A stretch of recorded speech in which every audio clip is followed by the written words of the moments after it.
What if James Webb looked at Pluto and found a world that is far more active than it should be? For years, Pluto was dismissed as frozen, distant, and almost irrelevant. But now, the most powerful telescope ever built has revealed that this forgotten world may be far stranger than anyone expected. Not a simple ball of ice, not an empty relic, but a place so active, so unusual, and so difficult to explain that it could change how we understand the edge of the solar system. Today, we explore why James Webb's first look at Pluto is so horrifying. If this kind of content blows your mind, hit like and subscribe. It's free, and it means the world to us. Now, let's begin. In 2006, 424 scientists gathered at the International Astronomical Union in Prague and cast their votes, decided that Pluto was no longer a planet, and the entire world accepted it without question. Textbooks were rewritten overnight. Classroom posters came down. An entire generation grew up learning that the solar system had 8 planets, that Pluto was a mistake, an afterthought, a frozen nobody drifting at the edge of relevance. For nearly 20 years, that was the story. Pluto was a dead ball of ice, geologically inert, scientifically uninteresting. The kind of place you mention once in a lecture and move on from quickly. Science was completely, catastrophically wrong. Before 2015, every computer model said the same thing. Every simulation, every projection, every planetary physics equation pointed to the same conclusion. Pluto's surface had been geologically frozen for billions of years. No internal heat, no active processes. Just a scarred, ancient, cratered wasteland slowly drifting through the dark. The kind of surface you'd expect from something that had been dead since the early solar system. Scientists weren't guessing. They were confident. They had the math. They had the models. The models agreed with each other. Then, on July 14, 2015, NASA's New Horizons spacecraft flew past Pluto at 31,000 miles per hour, and humanity saw its surface clearly for the very first time. What appeared on those images should not have been there. Mountains of water ice standing 3,500 meters tall. That's roughly the height of the Rocky Mountains in Colorado, built entirely out of frozen water, rising sharp and jagged from a landscape that was supposed to be flat and dead. Right next to those mountains, stretching across the face of Pluto in a shape that looks almost deliberately heart-shaped, a vast nitrogen plain so smooth and so white it seems to glow. That plain, now called Sputnik Planitia, is roughly the size of Texas, 800 miles across, a frozen ocean of nitrogen ice so geologically young it appears almost featureless. No craters. That's the detail that stopped planetary scientists cold. Craters are the fingerprints of time. Every old surface in the solar system, the Moon, Mars, Mercury, is covered in them. Each one a scar from billions of years of bombardment. The more craters, the older the surface. Our Moon is like an ancient book, battered and dog-eared, every page marked by 4 billion years of cosmic collisions. Pluto's surface looks like a brand new sheet of paper. Someone or something keeps erasing it. The surface is being continuously reshaped, geologically renewed, wiped clean on a timescale that has nothing to do with the frozen, powerless object scientists had modeled. If the Moon is a worn-out encyclopedia, Pluto is a notepad where the writing keeps changing before you can finish reading it. So what is generating enough energy to keep this surface young at a place 5.9 billion kilometers from the Sun?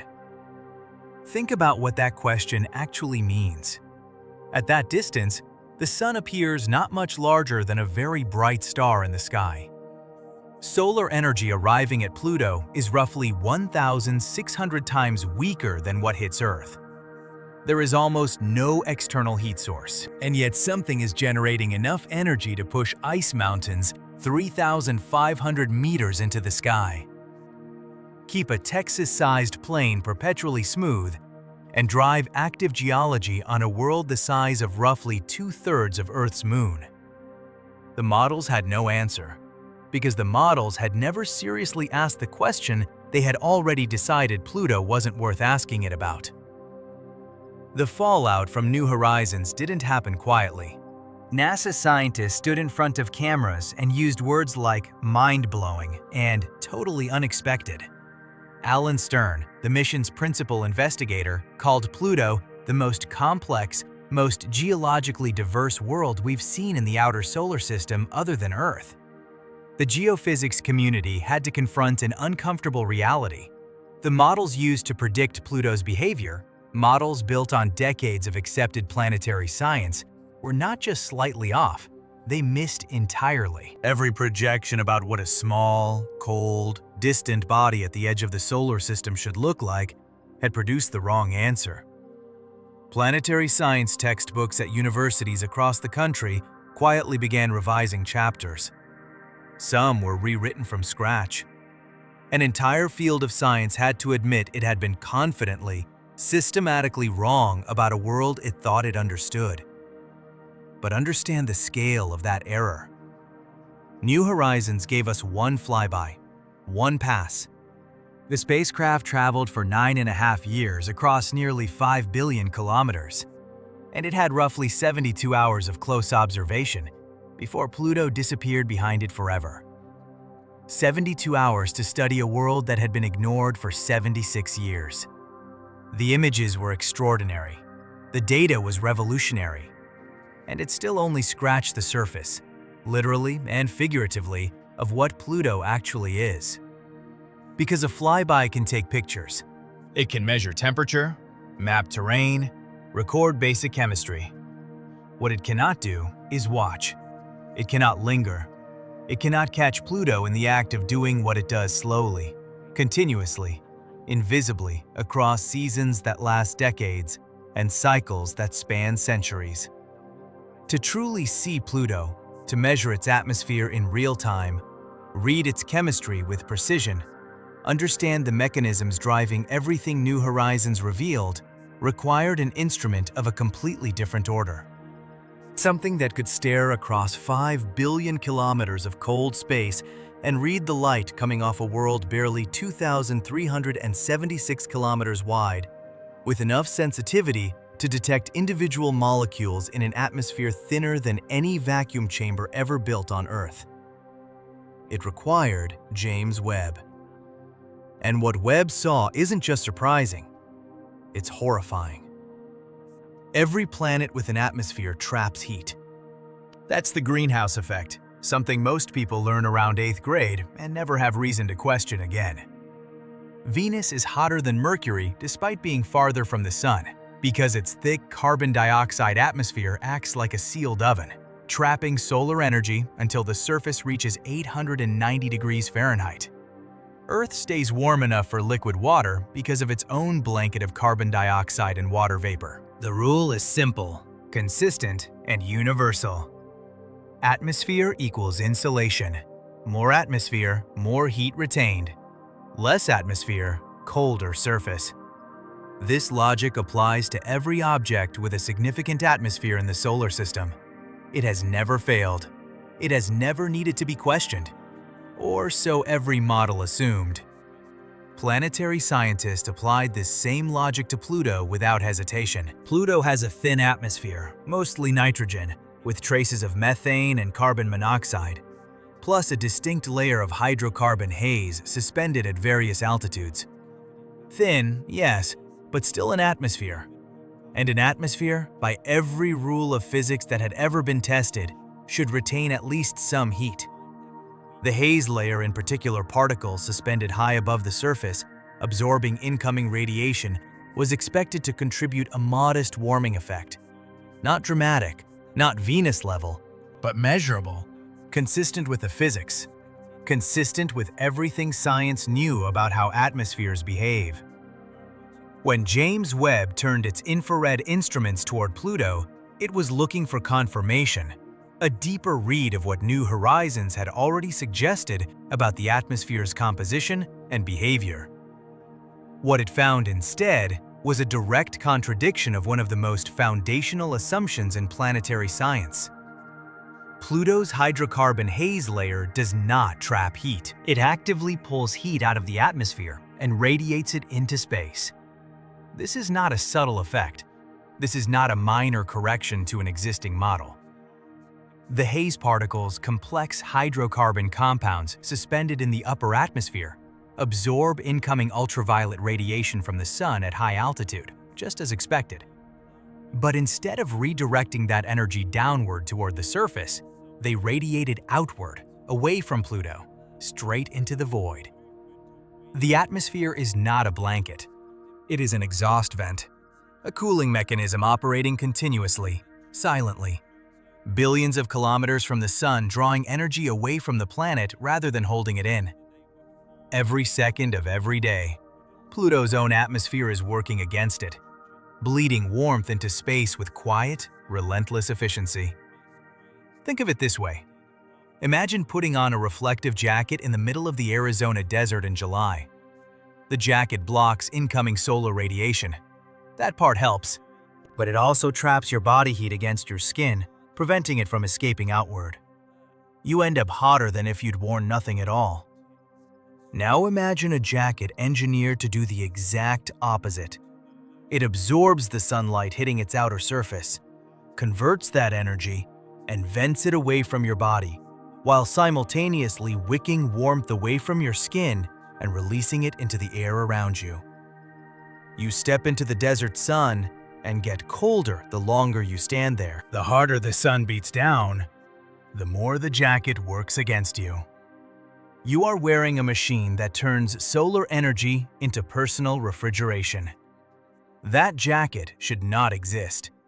It violates the intuitive logic of how insulation and heat transfer work.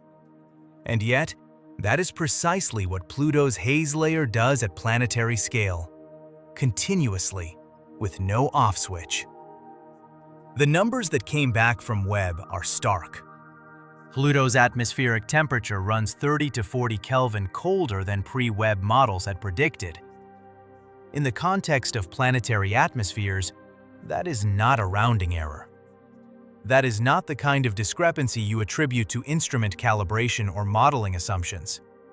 30 to 40 Kelvin, equivalent to 30 to 40 degrees Celsius of deviation, means the atmosphere is dramatically, systematically colder than every simulation ever calculated. It means the models were not slightly wrong. They were built on a premise that turned out to be false.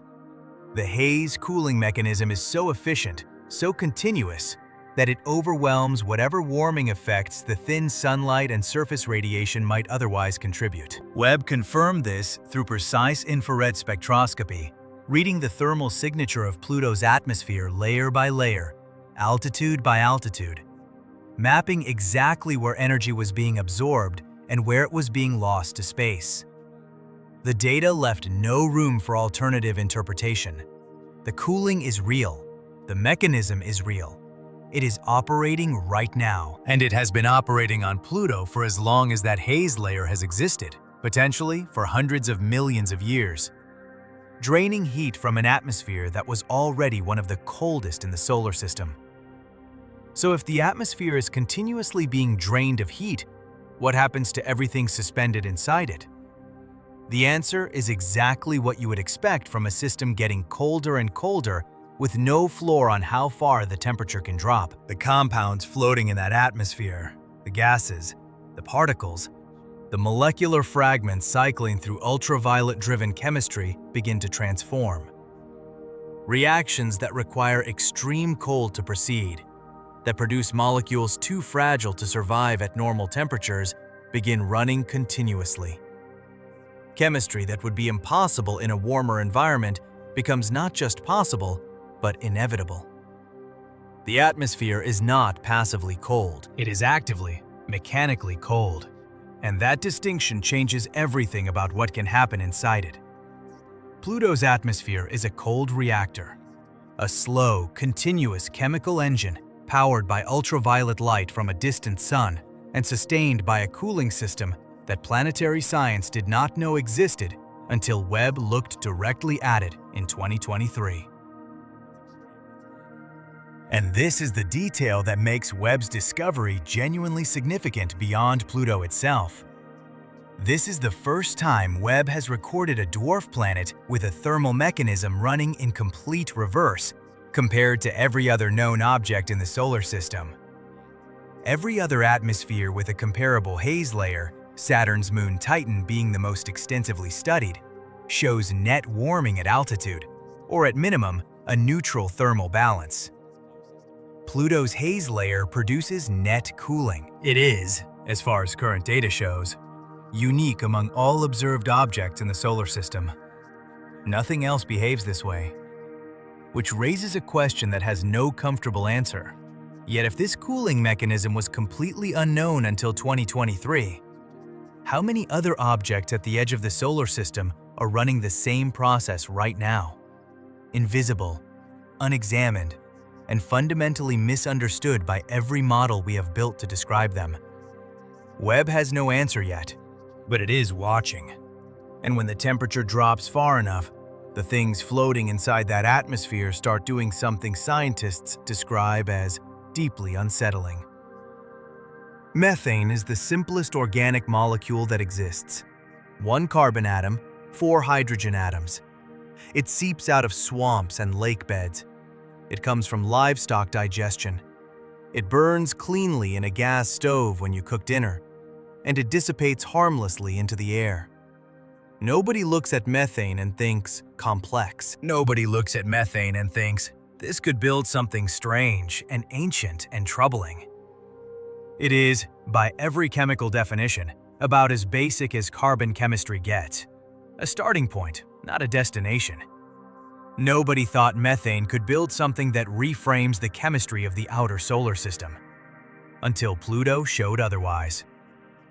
In the upper layers of Pluto's atmosphere, something relentless is happening. Ultraviolet radiation arriving from the sun, weak by Earth standards, but carrying enough energy to break chemical bonds, tears methane molecules apart. It strips the hydrogen away, leaving carbon fragments and reactive molecular pieces drifting through extreme cold. And then those fragments do what chemistry always does when given broken pieces: low temperatures and time. They recombine. Carbon bonds to carbon, hydrogen bridges form between fragments, chains emerge, rings form. Structures appear that are far more complex, far more stable, and far more chemically significant than anything the original methane molecules contained. The result is a class of compounds called tholins.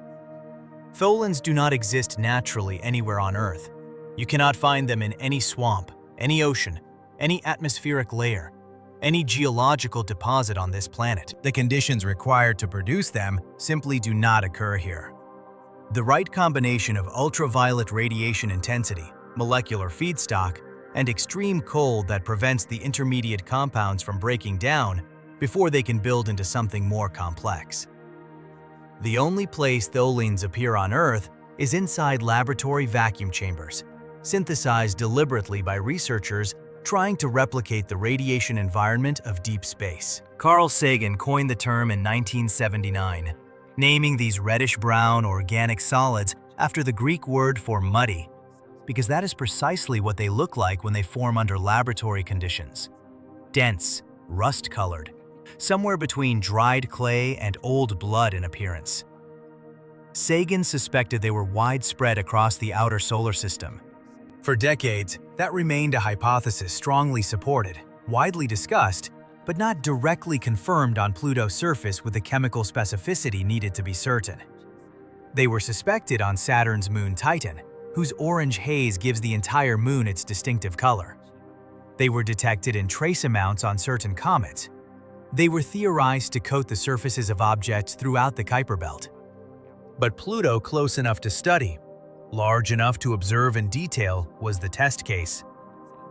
Then Webb's near-infrared spectrometer turned toward Pluto and read the chemical signature coming off its surface and atmosphere with a precision that New Horizons, a flyby spacecraft with different instrumentation, could never achieve from its brief pass in 2015. The tholins are there, confirmed, widespread, actively forming right now.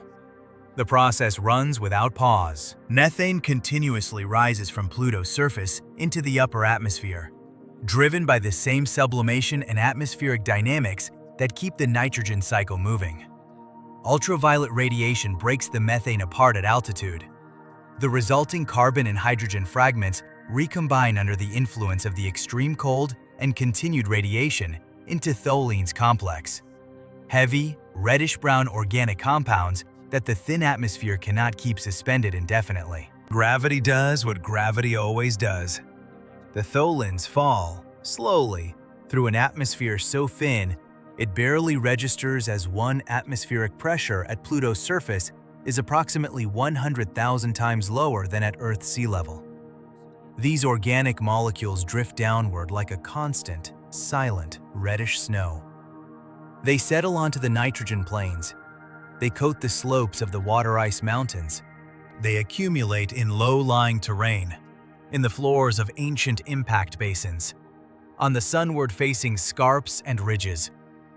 Everything on Pluto's surface is being continuously painted by this slow organic rain, layer by layer, across geological timescales that stretch back hundreds of millions of years. And they are falling into something that makes their accumulation permanent in a way nothing on Earth can match. Because the surface temperature on Pluto sits at -230 degrees Celsius, that number requires more than a passing acknowledgement. -230 degrees Celsius is not just an extreme on a familiar scale. It is a threshold beyond which the behavior of ordinary matter becomes unrecognizable. At that temperature, nitrogen, the gas composing 78% of the air you are breathing right now. The gas so chemically inert, it is used to preserve sensitive equipment and biological samples, freezes into solid ice. Methane freezes solid. Carbon monoxide freezes solid. The gases that make up a breathable atmosphere on Earth, the gases that feel as insubstantial as nothing when you walk through them, become rocks at Pluto's surface. If you could somehow release a single breath of ordinary Earth air onto Pluto's surface, it would not disperse into the environment. It would not drift away on a breeze. It would freeze in place within seconds, a small, solid, multi-component block of atmospheric ice lying on the ground, preserving the exact molecular composition of your exhale for millions of years without alteration. Imagine breathing, and every breath turning to snow. Before it travels an inch from your mouth, each exhale crystallizing instantly and falling to the ground at your feet as a small pile of mixed gas ice. That is the air on Pluto. That is the surface the tholins are falling into. A world so cold that the most familiar, most fundamental gases in human experience have become part of the solid landscape. Nothing that lands on that surface decomposes. Nothing evaporates. Nothing gets chemically altered by warmth or liquid water or biological activity. The tholins accumulate, undisturbed, preserved in a cold so absolute it functions like geological amber, locking in the chemistry of billions of years of atmospheric processing, layer upon layer, in a record that Webb is only beginning to read. So if organic compounds are continuously falling onto Pluto's surface, where do they go next? The answer is somewhere nobody expected. 19,600 kilometers away, on a moon that was supposed to have nothing, and what is happening there is stranger than anything that falls from the sky. Charon has no atmosphere. It has no nitrogen cycle, no methane sublimation, no hydrocarbon haze catching ultraviolet light at altitude. By every standard metric used to evaluate geological and chemical activity, Charon is inert, a dark, cold, heavily cratered moon locked in orbit around Pluto, roughly half the size of the dwarf planet itself, doing nothing of particular interest. Before New Horizons arrived in 2015, most planetary scientists treated Charon as the quieter, simpler half of a binary system. Something to note, measure briefly, and move past on the way to studying the more interesting world it orbited. That assumption did not survive contact with the data. When imaging from New Horizons resolved Charon's surface in detail for the first time, something immediately demanded an explanation. The polar regions, particularly the North Pole, were the wrong color. Not the gray-white of ancient rock and ice that covered most of Charon's surface, not the neutral tones of a geologically dead world sitting undisturbed for billions of years. The poles were a deep, unmistakable reddish orange, a color that planetary scientists recognized instantly because they had just seen it somewhere else. It was the color of tholins, the same complex organic compounds forming continuously in Pluto's atmosphere and raining down onto Pluto's surface were somehow present on a moon with no atmosphere of its own, no methane supply, no internal chemistry capable of producing them independently. The North Polar region of Charon, a dark, reddish stain, now formally named Mordor Macula, stretches hundreds of kilometers across the surface. Not a thin dusting, not a trace detection. A massive, ancient accumulation of organic material sitting on a world that had no obvious mechanism to create it.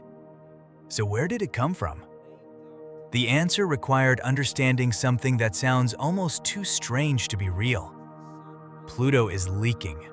Continuously, relentlessly, at a rate that has been operating for billions of years. Pluto bleeds its own atmosphere into space. The reason is gravity, or rather, the lack of sufficient gravity to hold everything in. Pluto's surface gravity is approximately 6% of Earth's. That is weak enough that the uppermost layers of its atmosphere, where molecules are moving fast enough after absorbing solar energy, can simply escape. They reach escape velocity not through any dramatic event, but through ordinary thermal motion, the same random molecular movement that keeps gases from collapsing into solids at higher temperatures. Methane, being a lighter molecule than nitrogen, escapes particularly efficiently. Pluto loses approximately 500 million tons of atmospheric gas every year. 500 million tons, not to some dramatic stripping event, not to a solar wind catastrophe, but to the quiet, permanent fact that Pluto's gravity is not quite strong enough to hold everything it has. Across geological time, this loss adds up to a figure that is staggering to contemplate. Over billions of years, the total mass of material Pluto has shed into the space around it represents a significant fraction of its original atmospheric inventory. That escaping methane does not simply vanish into the void, it drifts, slowly, carried by the same gravitational dynamics that govern the Pluto-Charon system. It spreads through the space between the two worlds. And Charon, sitting 19,600 kilometers away, has gravity of its own. Not strong gravity, not enough to hold an atmosphere against the relentless energy of solar radiation, but enough to capture slow-moving methane molecules that drift close enough to its surface, particularly during Charon's long, dark winters, when the polar regions drop to temperatures cold enough to freeze anything that touches them. The methane arrives at Charon's poles, it freezes onto the surface, and then the same process that drives tholins formation in Pluto's atmosphere begins again on Charon's surface. Ultraviolet radiation from the sun breaks the frozen methane apart. The fragments recombine into complex organic compounds, and the tholins accumulate. Season after season, orbit after orbit, century after century, the reddish-brown material builds up at Charon's poles in a layer that New Horizons photographed and Webb spectroscopy has since confirmed in chemical detail. Mordor Macula is not a geological feature. It is a record.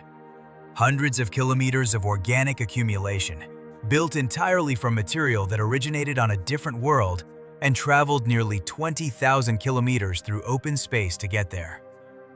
Think about what that actually represents. Not a comet impact delivering foreign material.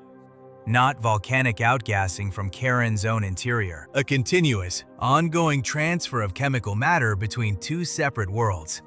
One world exhaling its atmosphere into space, the other catching it and converting it into something permanent on its own surface.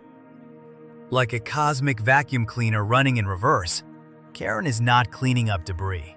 It is collecting chemistry, painting its own polar regions with the exported atmosphere of its neighbor, reshaping its appearance over billions of years through a process that requires both worlds to be exactly where they are and exactly as they are. Do you recognize how strange that actually is? Two worlds nearly 20,000 kilometers apart, exchanging matter between them like a shared ecosystem. One producing, one accumulating. The transfer running continuously without any mechanism designed to make it happen, driven purely by the physics of weak gravity and extreme cold. No other pair of worlds in the solar system does this in quite this way. This is not a generic process discovered elsewhere and applied to Pluto-Charon. This is specific to them, to their sizes, their masses, their temperatures, their distance from each other, their position at the edge of the solar system, where the sun's radiation is weak enough to allow methane to survive the journey between worlds without being destroyed in transit. Webb's contribution here was confirmation at the molecular level, spectroscopic data precise enough to distinguish Charon's polar reddish material as genuinely tholin-class organic compounds rather than some other coloring agent, and to trace the chemical pathway from Pluto's atmospheric methane to Charon's surface accumulation with a clarity that previous observations could only approximate.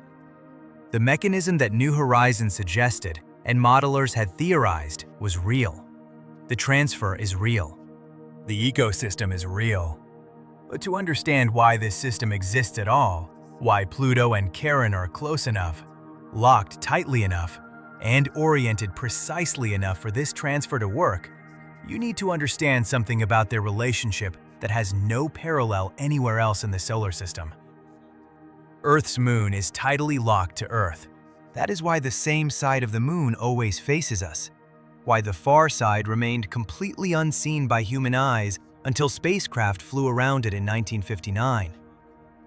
The moon rotates on its axis once for every orbit it completes around Earth, a synchronization produced over billions of years by tidal forces slowly bleeding rotational energy away until the two periods matched exactly.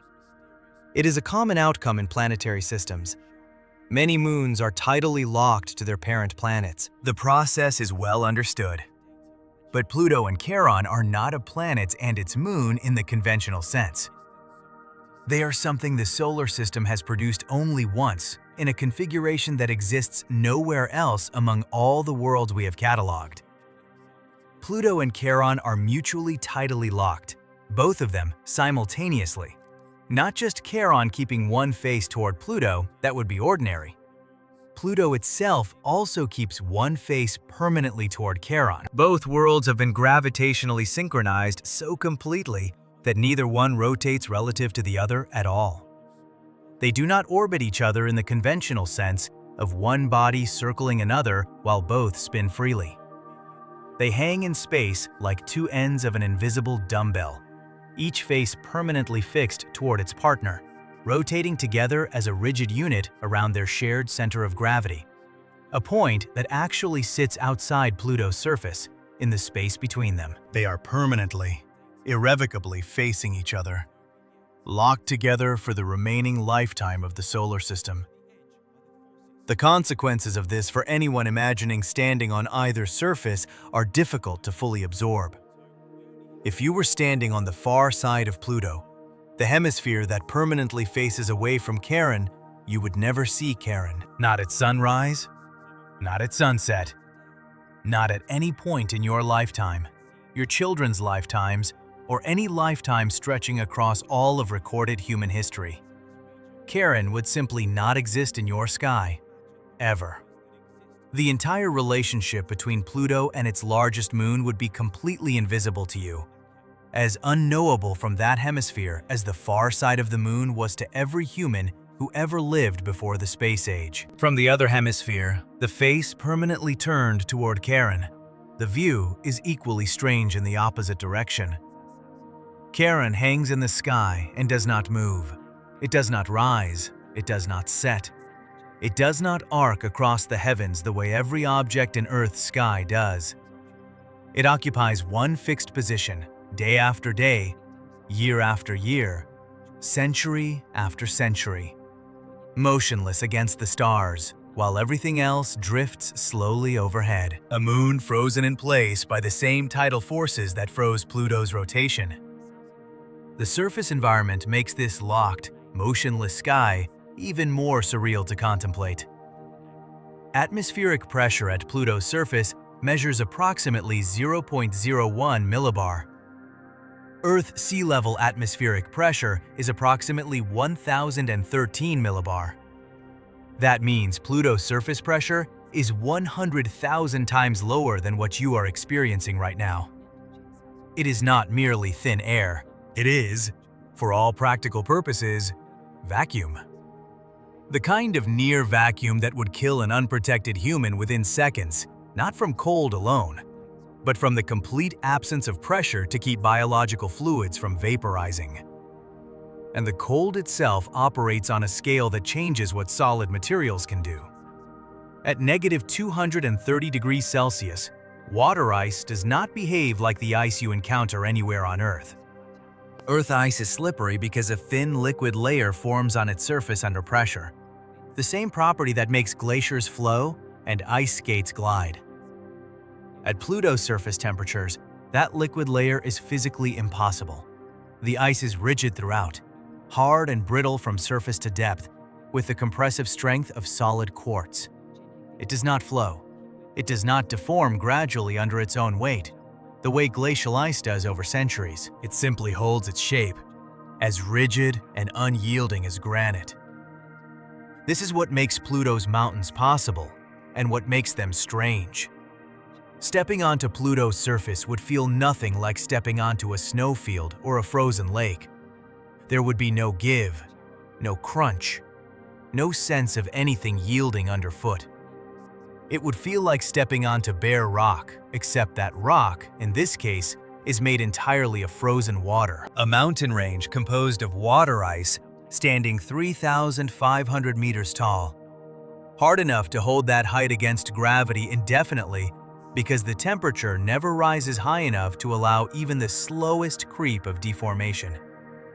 Walking on Pluto would be walking on a rocky planet. The material underfoot just happens to be a different kind of solid than any rock on Earth. So if the surface is this rigid, this frozen, this absolutely locked in place by temperature, what produced mountains with no craters? What is generating enough internal energy to reshape terrain on a world where external heat is essentially zero, and the surface material is harder than most terrestrial rock? The answer lies in a cycle so vast it operates on a timescale that dwarfs all of human civilization. A 248-year loop that Pluto is currently halfway through, and that if we miss observing it now, will not come around again for another 2 centuries. Earth has 4 seasons because its axis tilts 23.5 degrees relative to its orbital plane. That tilt is modest, consistent, and produces temperature swings of perhaps 30 to 40 degrees Celsius between summer and winter at mid-latitudes, enough to shift weather patterns, enough to freeze lakes and melt them again, but never enough to fundamentally alter the nature of the atmosphere itself. The air stays air. The sky stays sky. The seasonal cycle is a variation on a stable theme. Pluto's seasons operate on a completely different principle, and the word season barely captures what actually happens. Pluto takes 248 years to complete one orbit around the Sun. That alone is staggering. A single Pluto year spans more time than the entire history of the United States from its founding to today, more than twice over. But the duration is not the strangest part. What makes Pluto's orbit genuinely extraordinary is its shape. Pluto's orbit is highly elliptical. At its closest point to the Sun, called perihelion, Pluto sits approximately 4.4 billion kilometers away. At its farthest point, aphelion, it swings out to approximately 7.4 billion kilometers. The difference between those two distances is roughly 3 billion kilometers. 3 billion kilometers of variation in a single orbit. To put that in perspective, the entire width of the main asteroid belt between Mars and Jupiter spans roughly 1.5 billion kilometers. Pluto's orbital swing from closest to farthest covers twice that distance. This is not a minor eccentricity. This is a world that experiences a fundamentally different relationship with its star depending on where it sits in its 248-year journey. When Pluto swings out toward aphelion, moving into the deep cold of the outer solar system, the already faint sunlight weakens further. And at a certain point, the temperature drops low enough to cross a threshold that has no equivalent anywhere in the inner solar system. The atmospheric gases themselves begin to freeze out. Not just moisture condensing on a cold surface, not just frost forming at night and sublimating at dawn. The nitrogen that constitutes the bulk of Pluto's atmosphere, the same nitrogen that forms an invisible, unremarkable backdrop in Earth's air, begins to snow. It falls from the sky as ice crystals and settles onto the surface, layer by layer, until what was once a thin but functional atmosphere has effectively collapsed onto the ground. The methane follows. The carbon monoxide follows. Over the span of decades, Pluto's atmosphere disappears. Not blown away, not chemically destroyed, but simply frozen solid and deposited across the landscape like a planetary exhale that is turned to ice mid-breath. For potentially decades at a time, Pluto has no meaningful atmosphere, just a frozen world in the dark, its atmospheric inventory lying on the ground, waiting. Then Pluto's orbit carries it back toward the Sun, slowly, over years. The sunlight grows marginally stronger. The surface ice begins to warm, and at Pluto's temperatures, the transition from solid to gas skips the liquid phase entirely. The nitrogen ice does not melt into liquid and then evaporate. It sublimates, passing directly from solid to gas in a process that happens across the entire sunlit surface simultaneously.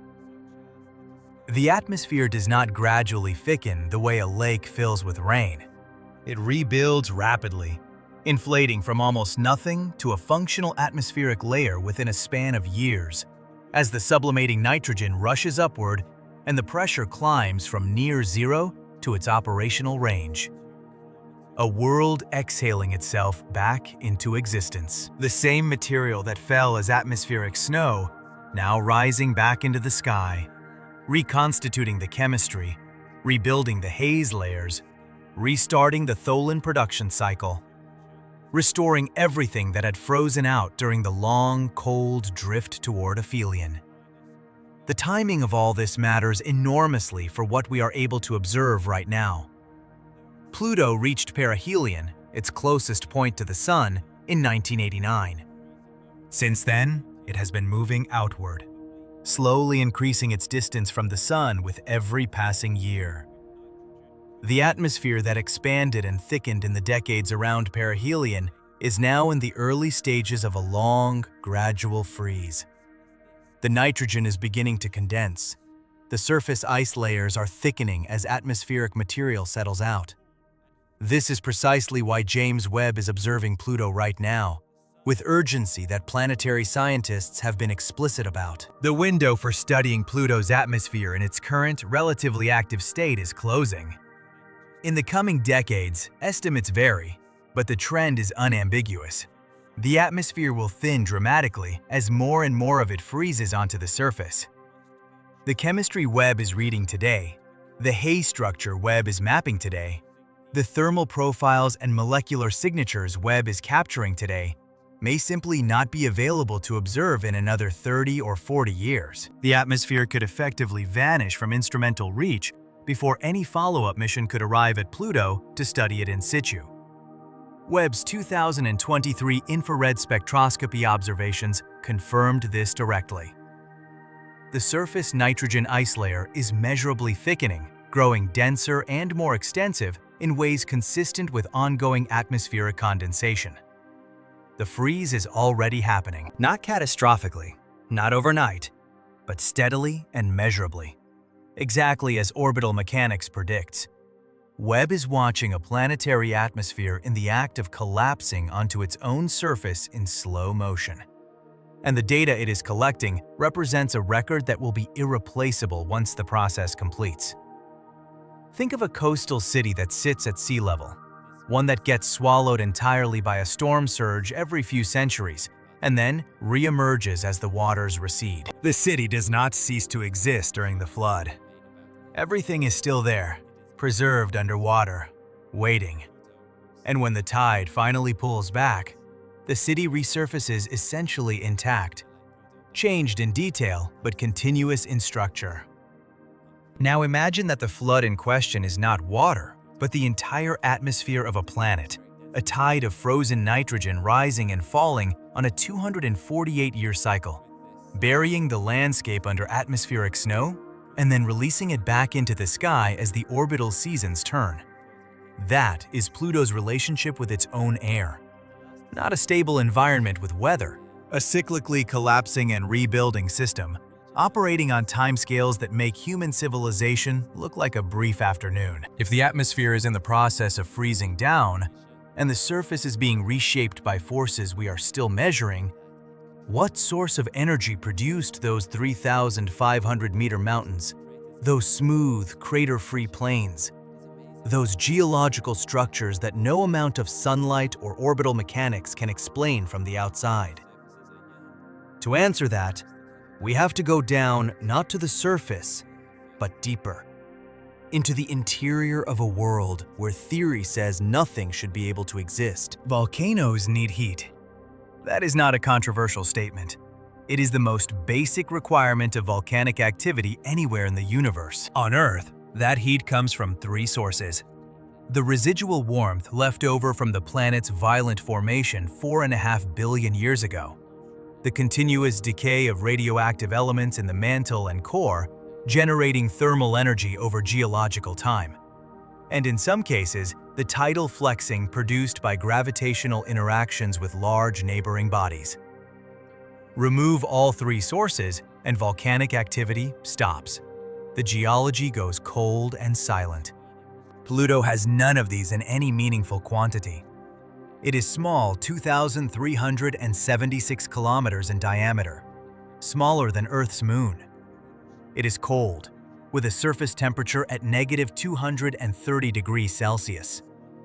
It sits nearly 6 billion kilometers from the Sun, beyond the gravitational influence of any giant planet capable of generating significant tidal heating. By every standard framework used to evaluate geological potential in the outer solar system, Pluto should be geologically dead. Has been dead for billions of years. End of story. Then New Horizons flew past. Then Webb followed. And the data from both instruments confirmed something that the standard framework had no room for. Wright Mons and Picard Mons, two structures on Pluto's surface that planetary scientists, when they first saw the New Horizons imagery, initially struggled to classify. Not because they were ambiguous, but because what they appeared to be was considered impossible. Wright Mons rises approximately 4 to 5 kilometers above the surrounding terrain. Its base spans roughly 150 kilometers across. Picard Mons is larger, a base diameter of approximately 225 kilometers with a similar height profile. Both structures share a defining characteristic: a central depression at the summit, steep-walled and deep, surrounded by the raised rim of the structure itself. That is the morphology of a volcanic edifice, not a hill, not an impact feature. A volcanic mountain built from material that erupted from below, piled up around a central vent over repeated eruption cycles, and left a collapsed depression at the summit when the underlying pressure source finally waned. But Pluto's volcanoes do not erupt lava.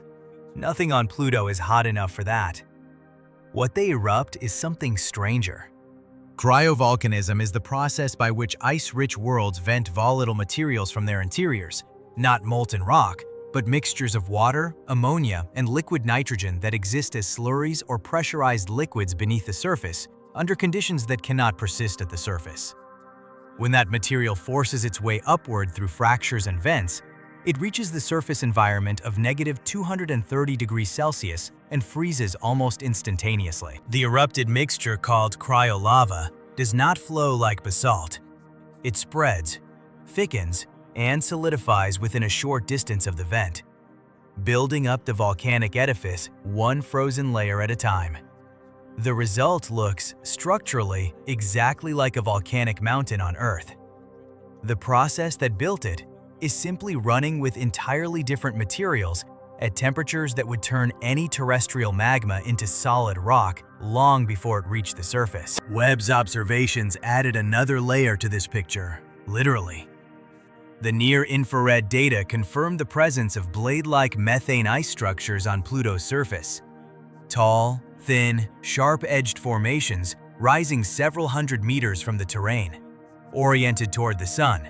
These are analogous to a formation called penitentes, which occur in high-altitude regions of the Andes in South America. Blades of snow and ice sculpted by solar sublimation into pointed towers that can reach several meters in height. On Earth, penitentes are curiosities. On Pluto, the same process operating at temperatures more than 200 degrees Celsius colder, and across a landscape with no liquid water to moderate anything, produces structures on a scale that dwarfs their terrestrial equivalents. Hundreds of meters tall, packed across the terrain in fields that stretch for kilometers. Webb resolved their spectral signature clearly pure methane ice, shaped by the same differential sublimation process scaled up by Pluto's extreme conditions into something that looks like a forest of frozen blades. But the cryovolcanoes are the feature that demands the harder question. Where is the heat coming from? Pluto's diameter is 2,376 kilometers. At that size, the conventional expectation is that whatever internal heat the body was born with has long since radiated away into space. Small bodies cool fast. Their surface area to volume ratio is too high to retain warmth across geological timescales. The Moon, slightly larger than Pluto, lost most of its internal geological activity billions of years ago. Mars, significantly larger, went geologically quiet long before the present day. Pluto, by that logic, should have been thermally dead for the majority of its existence. Three explanations are currently under consideration: radioactive decay in the rocky core, the gradual release of heat from uranium, thorium, and potassium-40 breaking down over billions of years could contribute a modest thermal budget.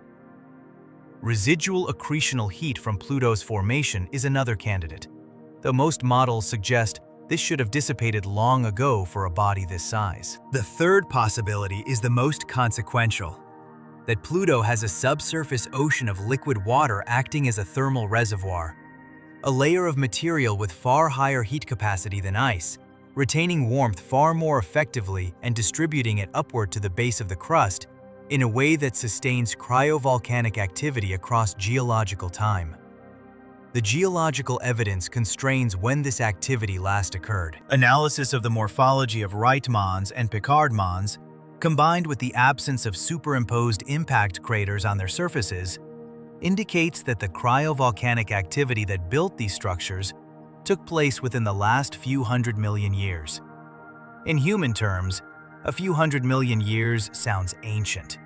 In geological terms, on a solar system that is 4.5 billion years old, a few 100 million years ago is recent. Geologically recent means the heat source responsible was still active in what amounts to the solar system's recent past, and potentially still active today at reduced levels.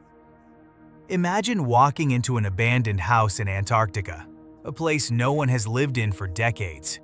Every surface coated in frost, pipes frozen solid, windows opaque with ice, and finding the embers of a campfire in the living room still faintly warm to the touch. Not burning, not glowing, but not cold either. Something was here. Something was generating heat, far more recently than the frozen exterior of the building suggested was possible. That is what Pluto's cryovolcanoes represent. Evidence of heat, operating far more recently than a world this size, this cold, this far from the sun should theoretically allow. And if there is an internal heat source, if something beneath Pluto's frozen surface has been generating enough thermal energy to drive cryovolcanic eruptions within the last few 100 million years, then that raises a question planetary scientists have been careful not to ask too loudly. Because the implications of asking it and then finding an answer are significant enough to change how we think about the entire outer solar system. If there is heat inside Pluto, could there be liquid water? Europa has a subsurface ocean, that is confirmed. Jupiter's moon, slightly smaller than Earth's moon, harbors a global ocean of liquid saltwater beneath an icy shell, estimated at 15 to 25 kilometers thick, kept liquid by the relentless tidal flexing that Jupiter's gravity imposes on the moon as it orbits. Enceladus, Saturn's small moon, goes further.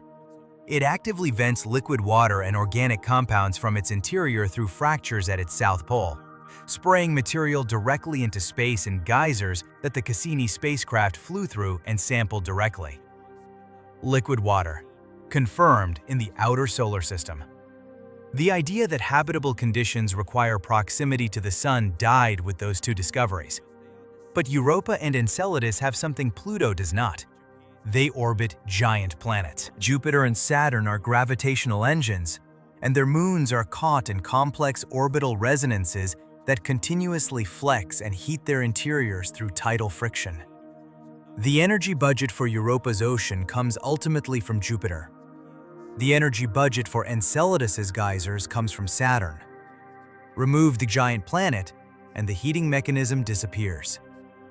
Pluto orbits the Sun alone, at nearly 6 billion kilometers distance, with no giant planet nearby.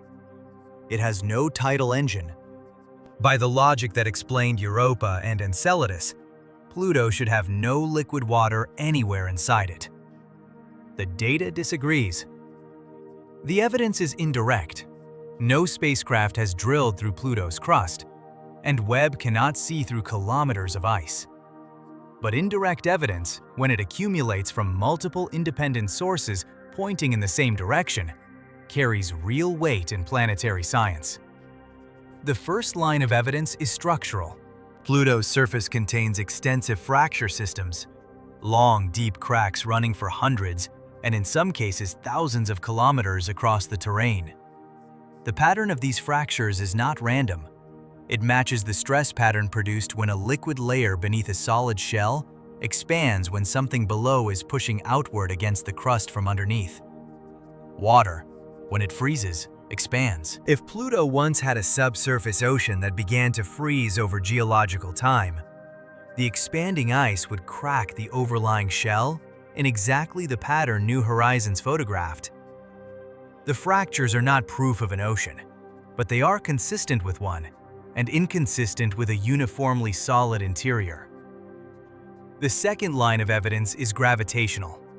New Horizons carried instruments capable of measuring subtle variations in Pluto's gravitational field as the spacecraft flew past. Those measurements revealed density anomalies, regions where the mass distribution inside Pluto does not match a uniformly solid body, a layer of liquid water.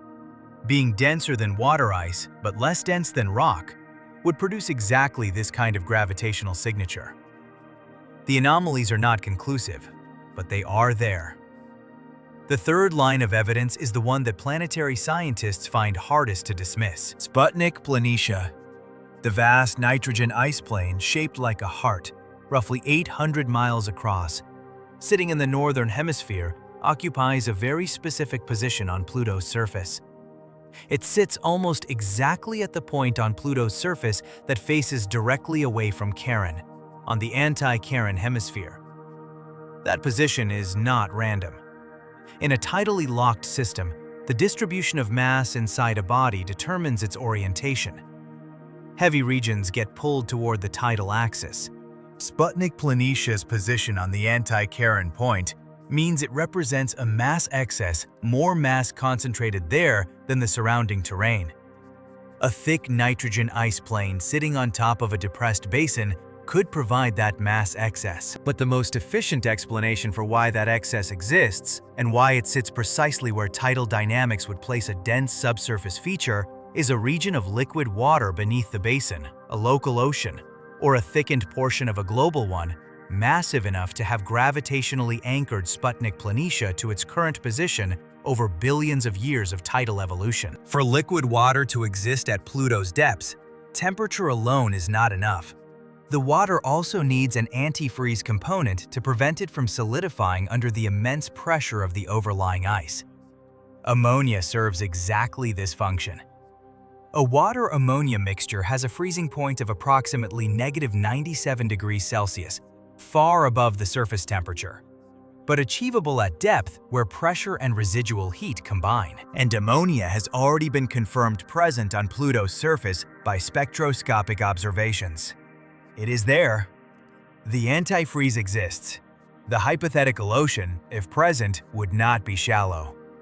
Models suggest a liquid layer potentially 100 to 180 kilometers deep, containing more liquid water by volume than all of Earth's oceans combined. Sealed beneath a shell of ice and rock, insulated from the vacuum of space by kilometers of frozen crust. Now consider what is also present in that system. Tholins, complex organic compounds containing carbon, hydrogen, oxygen, and nitrogen, are raining continuously from the atmosphere onto the surface. Some fraction of that material reaches the fracture systems in the ice shell. Some fraction of that fraction works its way downward through those fractures over geological time, eventually reaching whatever lies beneath. If the ocean exists, it is receiving a continuous, billions of years long input of organic chemistry from above. Liquid water, ammonia as antifreeze, organic compounds with carbon, hydrogen, oxygen, and nitrogen arriving from above. A heat source maintaining the system against freezing. Those four things together are not just interesting chemistry. That is a description of the basic prerequisite conditions for life as we understand it. Carbon, hydrogen, oxygen, nitrogen. The four elements that form the backbone of every biological molecule that has ever been studied on Earth. Present together in a liquid environment with an energy source. This remains a hypothesis. No direct confirmation exists. But nothing in the current data rules it out, and multiple independent lines of evidence point toward it. Think of it like finding a house with a functioning kitchen, a full refrigerator, running water, and the heat on. You have not seen anyone living there. But every condition required for someone to live there is already in place. And if Pluto, the world that 424 scientists voted to dismiss, the frozen nobody at the edge of the solar system can harbor this much complexity, this much chemistry, this much potential. And what does that say about the thousands of billions of other objects sitting in the dark beyond Neptune that we have never once looked at closely? The Kuiper Belt stretches from Neptune's orbit at 30 astronomical units out to roughly 50 astronomical units from the Sun. 7.5 billion kilometers of dark, cold space encircling the entire solar system at its outer edge. Conservative estimates place the number of objects larger than 100 kilometers across at several hundred thousand. Below that threshold, the population grows into hundreds of billions, possibly trillions, distributed through that vast, dark volume. For most of planetary science's history, the view of all this material was dismissive. The Kuiper Belt was a graveyard. Frozen leftover rubble from the solar system's formation 4.5 billion years ago. Material that never coalesced into a planet, never got swept up by the giants, sitting cold and inert and unchanged ever since. Scientists described it without much controversy as a cold, boring region. The place where interesting planetary science ended and frozen silence began. That framing was wrong in a way that is difficult to fully absorb even now. Pluto demolished it. Not gradually, completely. A world 2,376 kilometers across, nearly 6 billion kilometers from the Sun. with active geology, a dynamic atmosphere cycling through planetary-scale freeze and thaw, a continuous chemical engine producing complex organic compounds, cryovolcanic structures active within the last few 100 million years, and the structural fingerprints of a possible subsurface ocean. If one Kuiper Belt object can do all of that, the one we studied first, the one we almost dismissed entirely, then the assumption that all the others are simple and dead was never a conservative scientific position. It was a failure of imagination dressed as a conclusion. The reassessment is already underway. Eris has a surface so reflective it suggests active resurfacing. Makemake shows possible atmospheric activity. Haumea has a ring system and surface features inconsistent with a completely inert interior. Sedna. In an orbit taking approximately 11,000 years to complete, carry surface colors consistent with Tholen-class organic chemistry, the same signature Webb confirmed on Pluto, raising the question of whether identical processes are running at distances far beyond the Kuiper Belt proper. Webb's 2022 and 2023 observations extended this picture systematically. Near-infrared spectroscopy of multiple trans-Neptunian objects revealed signatures of methanol, ethane, and compounds consistent with tholins across a population that had previously been characterized only by brightness and orbital data. Organic chemistry, not on one object, across the population, at a prevalence the old graveyard model had no framework to explain. Run the numbers conservatively. If just 1% of the several 100,000 Kuiper Belt objects larger than 100 kilometers harbor subsurface geological activity comparable to Pluto's, just 1%, that is several thousand worlds currently running active chemistry in the dark. Right now, in a region science spent decades describing as dead. Like living your whole life beside a 200-year-old building, walking past it every day, everyone agreeing the basement is bare concrete. Then someone opens the door and finds a fully functioning ecosystem that has been running the entire time, invisible from the street above. If the Kuiper Belt is not a graveyard, how many years of research were lost to a wrong assumption? The honest answer is uncomfortable. Pluto has been observable since 1930. The Kuiper Belt has been known as a populated region since the early 1990s. Decades of telescope time and mission priorities were allocated based on a model that placed interesting science in the warm inner solar system and treated the outer edge as an afterthought. The deeper implication reaches further still. The standard habitability model in astrobiology centers on the habitable zone, the orbital distance from a star where liquid water can exist on a surface.